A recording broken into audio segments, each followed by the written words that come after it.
Les maths ont continué quelque part à être pour moi un vecteur de communication. Alors avec mon père, c'était pas trop dur parce que il avait une formation en mathématiques et donc en fait, vous pouvez me poser des énigmes et puis on discutait. Voilà, c'était assez naturel. Avec ma mère, c'est plus difficile parce qu'elle n'était pas du tout mathématicienne. Et donc ça s'est passé à travers la cuisine, essentiellement. Donc en fait, on discutait, et c'est elle qui a pris l'initiative de ça, justement, de retrouver, de renouer quelque part le dialogue avec moi à travers ça. C'est-à-dire, bah, tiens, j'ai une recette pour 6, on est que 4, qu'est-ce qu'on fait? Voilà. Je convertissais des quantités donc par des règles de proportionnalité essentiellement.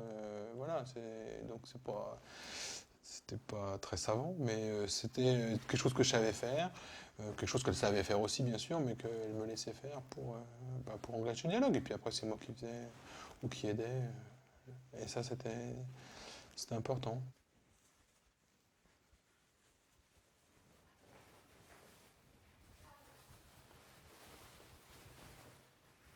Pourquoi je me suis mis aux maths? Moi, c'est une vieille histoire. Je me suis mis aux maths parce que je me suis un peu protégé du monde extérieur en fait quand j'étais petit. Et je me suis un peu enfermé dans des mondes personnels. Bon, je jouais quoi essentiellement. Ce que j'aimais bien dans les maths à l'époque quand j'étais petit, je ne sais pas encore que c'était des maths, hein, c'était le côté. C'est à la fois sécurisant parce que c'est toujours la même chose et en même temps c'est un espace de création, de créativité. Je cherchais des endroits où finalement il n'y a pas de. Il n'y a pas de choses qui m'échappent, c'est-à-dire que ça obéit à ce que je veux, et moi ce que je voulais c'était très très simple. Dans un monde d'enfants, finalement les règles sont très très simples. J'avais envie d'un monde différent, d'un monde meilleur, où il y ait moins de haine, moins de violence. À un moment j'ai cru que c'était pas définitif, qu'il y avait un certain nombre de choses qui pouvaient se reconstruire, et quelque part c'est ça que je crée dans ma bulle. C'est un monde où mes parents étaient encore ensemble essentiellement. Dans lequel un plus un faisait encore deux quelque part. C'est aussi bête que ça.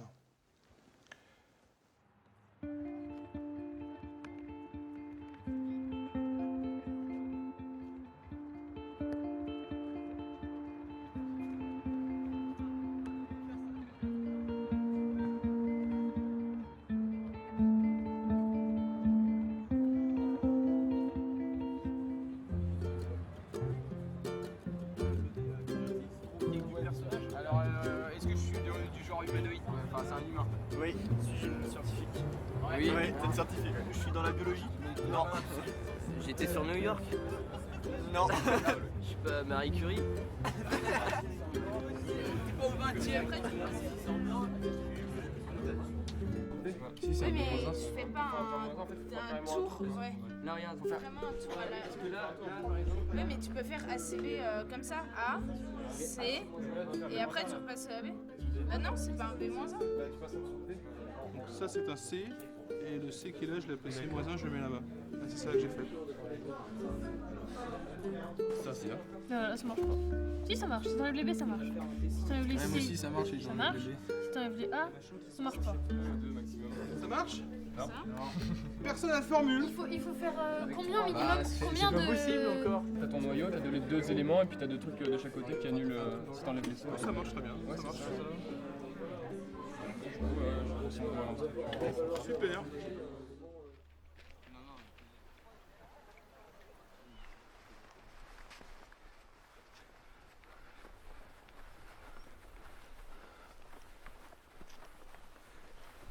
Bonjour.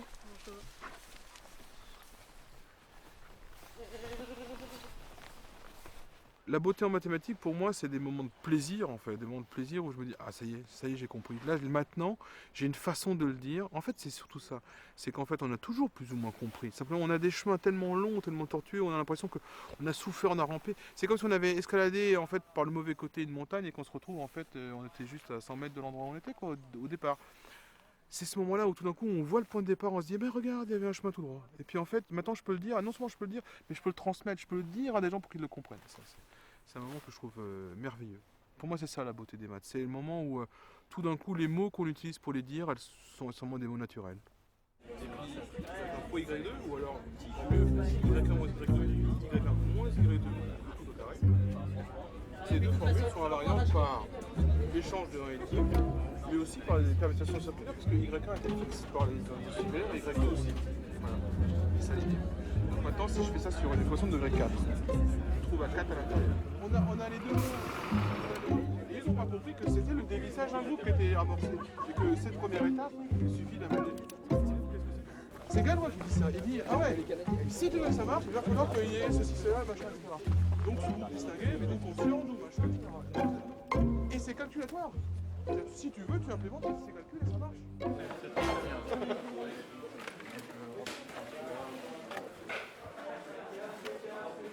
Change rien.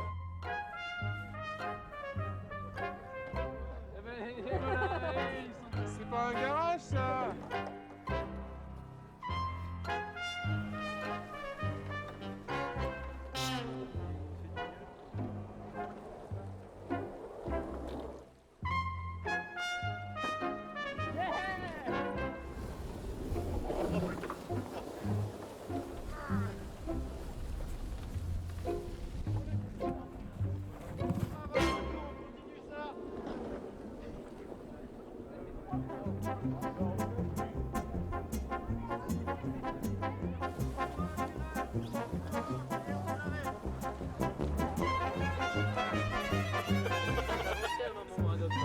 Ouais, mais je laisse passer les pieds. Non, on n'aurait pas mis les roues. Non, non, regarde. Regarde.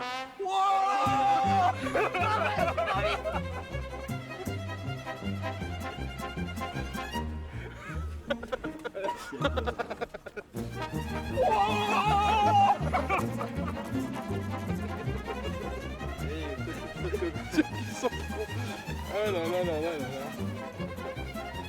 Bon. Allez, wow, wow. Il y a une question de savoir qu'est-ce que le modèle, est-ce qu'il s'approche du réel ou est-ce qu'il en est de toute façon éloigné structurellement, ça c'est une vraie question. Et surtout, qu'est-ce qu'on peut en déduire, que ce soit en termes politiques, en termes de décisions scientifiques ou en termes de connaissance du monde, qu'est-ce qu'on en déduit? Quand on modélise quelque chose en mathématiques, on oublie plein de choses en disant bon, on va simplifier le problème, on va enlever ceci, on va enlever cela, on ramène ça à quelque chose qu'on sait à peu près manipuler et on le traite. Mais le vrai objet, celui qu'on a devant nous, on modélise un cœur pour savoir comment il marche, il y a tellement de phénomènes compliqués qu'on ne va pas tous les modéliser. Mais quelque part, le fait qu'on ait envie d'analyser la nature par ses formes et par ses nombres et d'en tirer des conséquences ou voire même des prédictions sur le destin, ça remonte à l'Antiquité et à la nature quelque part de l'homme. Et moi je trouve ça quelque part formateur d'apprendre à vivre avec le hasard, avec une incertitude et de le maîtriser, c'est-à-dire vraiment d'être capable de vivre avec. C'est-à-dire que c'est structurel dans l'homme, il y a des contradictions, déjà j'en ai pas beaucoup parlé, mais il y a aussi des contradictions de l'être humain. Voilà, il y a des choses qu'on pense le contraire en même temps, et on fait sa vie avec, voilà. Donc il faut vivre avec des contradictions, puis il faut aussi vivre avec des incertitudes. Et c'est pas mal en soi. Souvent les gens disent c'est parce qu'on n'est pas assez bon que, c'est parce qu'on ne sait pas assez bien faire que. Ce que disait Laplace, si on savait tout, alors on pourrait tout prédire. Eh ben non en fait, non. Je crois qu'il faut juste accepter que c'est juste pas possible et qu'on est comme ça. Ah ouais.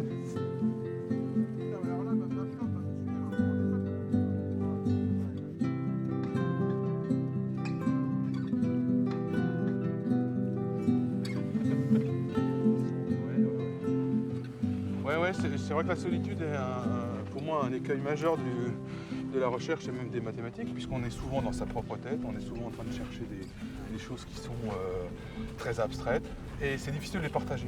Et je trouve que justement ces moments où il y a des images communes, où ils vont travailler ensemble dans cette direction-là, ça va leur permettre de partager quelque part, de partager leur imaginaire, leur abstrait, leur façon de penser les maths, leur façon de penser la vie, quoi, quelque part même, à travers les maths.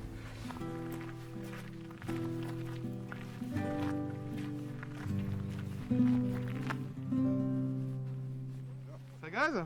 Ouais. Bon. Je suis dans une classe qui est probablement parmi les plus élitistes, avec le plus de sélection au départ. Et je me suis effectivement posé cette question de qu'est-ce que je fais là en termes d'enseignant ? Est-ce que je suis là uniquement pour produire des futurs ingénieurs, des gens qui vont s'intégrer dans le système, ou est-ce que je suis là aussi pour ouvrir d'autres fenêtres ? Donc j'essaie de faire les deux. C'est étonnant de penser que la création de la géométrie descriptive, qui est quelque part la façon d'apporter au plus grand nombre des objets géométriques pour qu'ils puissent faire des objets techniques, où ça se développe, pour que ce savoir se répande, quelque part c'est l'origine des grandes écoles, l'origine des formations de grandes écoles. Et puis au fur et à mesure, ça devient l'endroit où il faut être quand on veut être dans l'élite de la société, l'endroit où l'élite de la société se reproduit aussi, et donc finalement où les codes deviennent figés, où les codes deviennent se transmettent de génération en génération quelque part, et au final où on stéréotype un peu, tout devient stéréotypé, et voilà, il n'y a plus vraiment de création, il n'y a plus vraiment de prise d'indépendance, plus vraiment d'autonomie, parce qu'on a évacué complètement le questionnement sur le pourquoi du savoir, à quoi il sert, où est-ce qu'on va avec, quoi.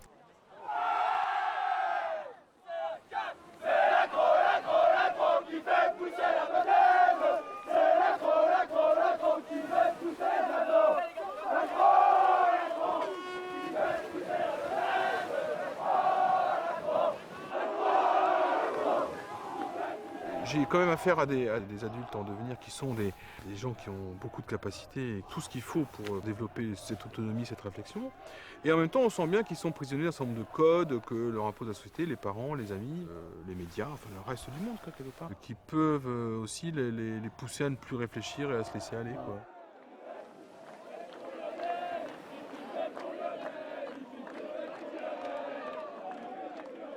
Qui veulent faire des maths ? Alors, à l'heure actuelle, à l'heure actuelle j'ai de la chance. Hein. Je vais en avoir 6 sur 37. Ce qui est pas mal.